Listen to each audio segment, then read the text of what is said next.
After giving birth, my husband's family showed up with suitcases and announced, "We'll be staying here to help you raise the baby." When I protested, his mother laughed, "We're family, you can't say no." Smiling, I nodded, and the next morning, they woke up to a legal notice that left them screaming. I was exhausted. 20 hours of labor. 20 hours of screaming, sweating, crying, and feeling like my body was being ripped in half. And now, finally, I was home with my newborn son, Oliver. I should have been resting. I should have been soaking in the quiet, the peace, the first few days of my baby's life. But no. Because the doorbell rang. I was on the couch, half asleep, barely functioning. Mark, my husband, was in the kitchen making tea.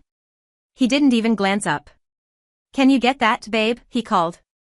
I groaned and pushed myself up. Every step hurt. My body was wrecked. I was still bleeding, still healing, and now I had to answer the door like a hostess at a dinner party. I shuffled over, unlocked it, and opened it. Standing on my doorstep, beaming, was my mother-in-law, Jean. Next to her, my father-in-law, Robert. And behind them, Mark's younger sister, Ava. With suitcases. Big ones. Jean let out a little squeal and pushed her way in before I could react. "Oh, sweetheart. We're here." I blinked. "Here for what?" Jean set down her bag and smiled like I had asked a stupid question. "To help. You just had a baby. We figured you'd need all hands on deck." Robert strolled in like he owned the place, whistling. "Long drive," he muttered, dropping his suitcase in the middle of my living room. "What's for dinner?" Ava yawned dramatically, dragging her suitcase past me. "Which room am I staying in?" I stood there, gripping the door handle so hard my fingers ached. What is this?" I turned to Mark, who had finally wandered in, sipping his tea like it was just another Tuesday. Jean laughed and patted my shoulder. "Sweetie, don't be silly. You just gave birth.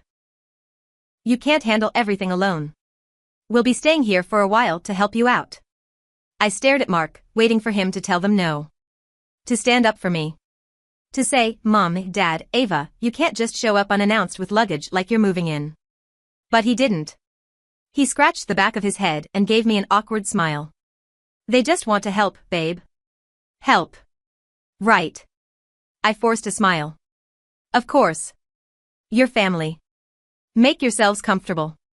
Jean beamed. "See? I knew you'd understand." I turned and walked to the nursery, gently closing the door behind me. I picked up Oliver, held him against my chest, and whispered, "It's okay, baby. Mommy's got this." I didn't sleep that night. Jean barged into the nursery every single time Oliver cried. The first time, it was just after midnight. I had barely dozed off when his little wails filled the room. I got up, wincing from the pain, and reached for him, only for Jean to swoop in, snatching him up like I wasn't even there. "You're picking him up too fast," she scolded. "You'll spoil him." I gritted my teeth. "He's a newborn." She ignored me and rocked him dramatically, whispering some nonsense about how babies needed to self-soothe. The second time, it was 2 a.m. I had just changed his diaper when she strolled in again. "Oh, honey," she sighed, watching me swaddle him. "You're doing it all wrong." She unwrapped him and reswaddled him like I was some kind of idiot. The third time, it was 4 a.m. I was breastfeeding, half asleep, when she walked in, shook her head, and actually tried to adjust how I was holding my own baby. "Jean," I said, my voice dangerously low. "Go to bed." She patted my shoulder and smiled. "I'm just trying to help." Help. That word again. By morning, I was dead on my feet. I walked into the kitchen and found Robert sprawled on my couch in his underwear, watching the news like he lived here. Jean was making coffee. Ava was sitting at my dining table, scrolling through her phone. Not one of them acknowledged me. Not one of them thanked me for letting them crash in my house. Not one of them asked how I was doing. And that's when it hit me. They weren't here to help. They were here to move in. I grabbed my phone and walked outside, dialing the only person I knew who would understand. Lily. My best friend. My lawyer. She picked up on the first ring. "You sound dead inside," she said by way of greeting. "My in-laws showed up with suitcases," I whispered. "They said they're staying here to help me adjust." Silence. Then, "Oh, hell no." "Yep." She exhaled sharply. "House is in your name, right?" "Yeah." Lease? Yep. Perfect, she said. Check your email in an hour. I went back inside, smiling. That day was a nightmare. Jean criticized everything I did. Ava turned the guest room into her personal hangout, blasting music on her laptop. Robert took a nap in my bed. My actual bed. He just waltzed in, climbed under my blankets, and snored for 3 hours. And Mark? Mark did nothing. Nothing. By evening, Jean made a special announcement at dinner. We've decided, she said, cutting into the steak I cooked, because of course I still had to make dinner, that we'll be staying until Oliver is at least 3 months old. Maybe longer. I nodded. Smiled. Said, of course, Jean. Your family. She beamed. And the next morning, they woke up to a legal notice. Jean screamed. It was 7 a.m. I had just put Oliver down after a long night when a blood-curdling shriek came from the living room. I didn't even flinch. I took my time, stretched, and walked out to find Jean gripping the eviction notice like it was a death sentence. She whirled on me. What the hell is this? I yawned. A legal notice. You have 48 hours to leave. Robert sat there, blinking at the paper, his face turning red. You're evicting us? Ava rubbed her eyes, scrolling through her phone. Is this even real? Jean shook the paper at me like that would somehow erase it. You can't do this. We're family. There it was again. That word. I crossed my arms. Jean, you didn't ask to move in. You invaded my house. You've been treating me like I'm some clueless child when I just gave birth. You don't respect my space. You don't respect me. I want you out. Her face twisted in rage. Mark, she shrieked. Say something. Mark, standing in the corner, looked half asleep. He was still in his sweatpants, rubbing his face. I waited. This was it. The moment he could step up, proved to me that he was my partner, that he saw what they were doing. He took a deep breath. Mom, maybe you guys should leave. Jean's mouth dropped open.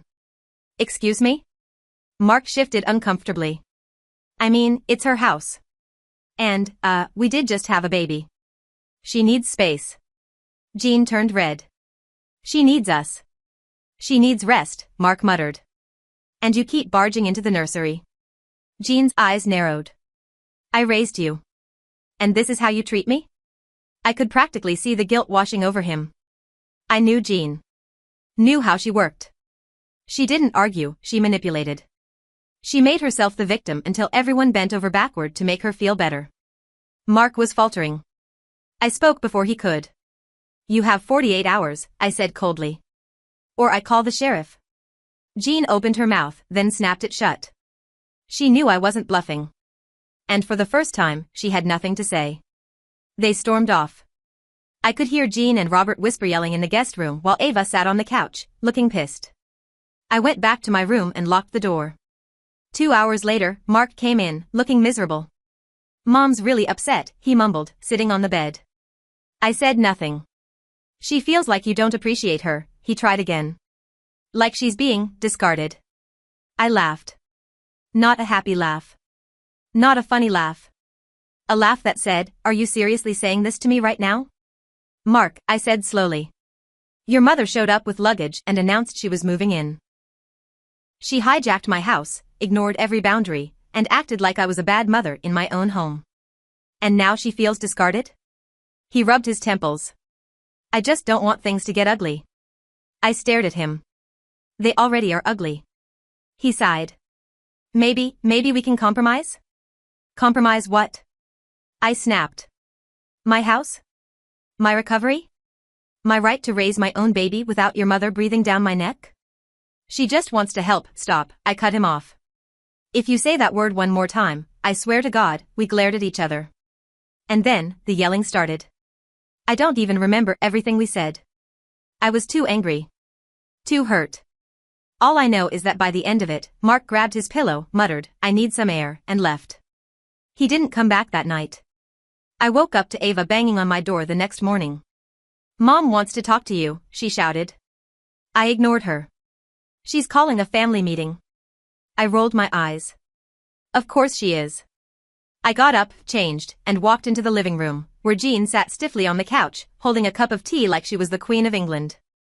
Robert sat beside her, arms crossed. Ava sat with her legs tucked under her, scrolling on her phone. Mark stood near the window, looking uncomfortable. Jean took a deep breath, then smiled. It was the fakest smile I'd ever seen. I think we got off on the wrong foot, she said sweetly. I sat down, crossing my legs. Do we need to go over the part where you trespassed into my home, insulted my parenting, and refused to leave? Her smile twitched. We thought we were welcome. I raised an eyebrow. Did I invite you? Silence. Exactly, I said. So what's this meeting about? Jean sighed dramatically. Mark and I talked. She glanced at him. And we think it would be best if we all worked together to find a solution. I scoffed. A solution? The solution is you leave. Jean shook her head. That's not an option. I blinked. Excuse me? Robert cleared his throat. Legally, yes, you can kick us out, he admitted. But that would cause a lot of problems. I narrowed my eyes. What kind of problems? Jean set her cup down. Mark would be put in a very difficult position. Family isn't something you can just throw away. Oh. Oh, I see now. This wasn't just about staying. This was a threat. Ava smirked. Jean leaned forward, clasping her hands. We can make this easy, dear. We stay. We help. You don't have to do this alone. And Mark? She gave him a pointed look. You won't have to choose sides. Mark shifted uncomfortably. Mom, this isn't of course it is, Jean said smoothly. A marriage is about compromise, isn't it? And that's when I knew. She was trying to manipulate him against me. But she made a mistake. She thought I was weak. She thought I would fold. She thought I would let her win. I smiled. A slow, sharp, knowing smile. And I said, okay, Jean. You want to play this game? Let's play. Jean smiled like she had already won. Like I was some weak, exhausted new mother who would bend to her will if she applied just the right amount of pressure. I had to bite my tongue to keep from laughing. This woman thought she was playing chess, but I was about to flip the whole damn board. I leaned forward, mirroring her pose. All right, Jean. Let's make this interesting. You want to help, right? Her eyes glowed with triumph. Of course, dear. We only want what's best for you and the baby. Perfect. I smiled sweetly. Then let's put it to the test. We'll see just how helpful you really are. Jean faltered for half a second. What do you mean? I stood up, stretching. Well, since you're so eager to lighten my load, I made a list. I pulled a notepad from the kitchen counter and slapped it onto the table in front of her. Jean blinked. A list? A to-do list. I beamed. Laundry, deep cleaning, groceries, meal prep, night feedings, oh, and I have a ton of postpartum care needs that require attention. Since you insist on staying, you can take care of all of it. Jean's face dropped. Well, and don't forget Ava, I interrupted. She's been sleeping in. Must be nice. But if she wants to stay here rent-free, she can take over all the diaper changes and bottle washing. Ava sat up. What the hell?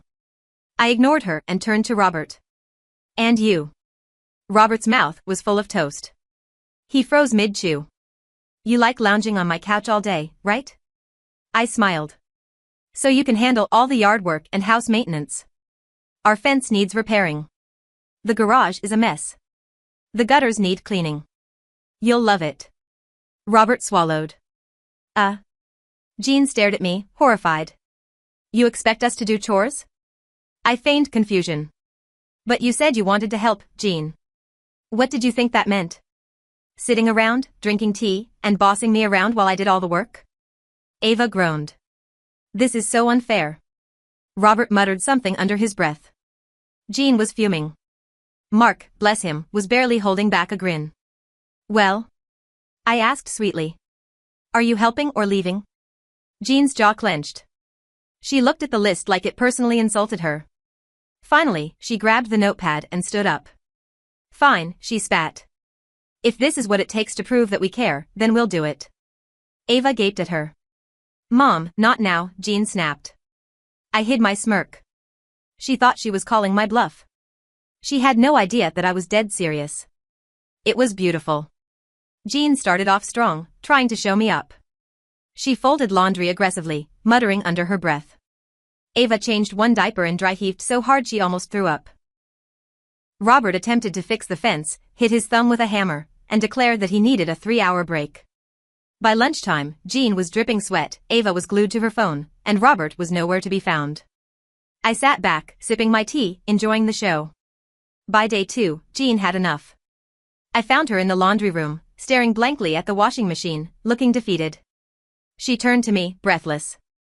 "I don't understand how you do this every day." I smiled. "Because I have to, Jean. That's the difference. You came here thinking you were in charge. That you could treat my home like a vacation. That I needed you. But you?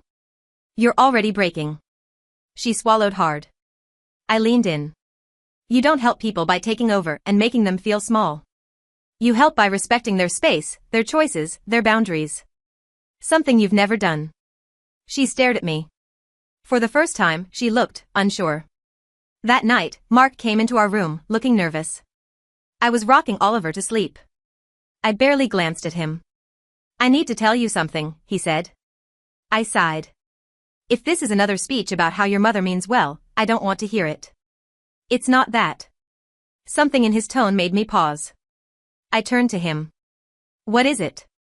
He hesitated. "Mark." He ran a hand through his hair. "Jean called a lawyer today." My stomach dropped. "What?" He exhaled. She wants to fight for grandparents' rights." I went ice cold. "Jean. That bitch. She wasn't just trying to stay. She was trying to take my baby." Jean called a lawyer. To fight for grandparents' rights. I went ice cold. I was no longer just dealing with an overbearing mother-in-law who refused to leave my house. She was trying to stake a legal claim on my child. Mark had the nerve to look guilty. "She said it's just a precaution," he mumbled.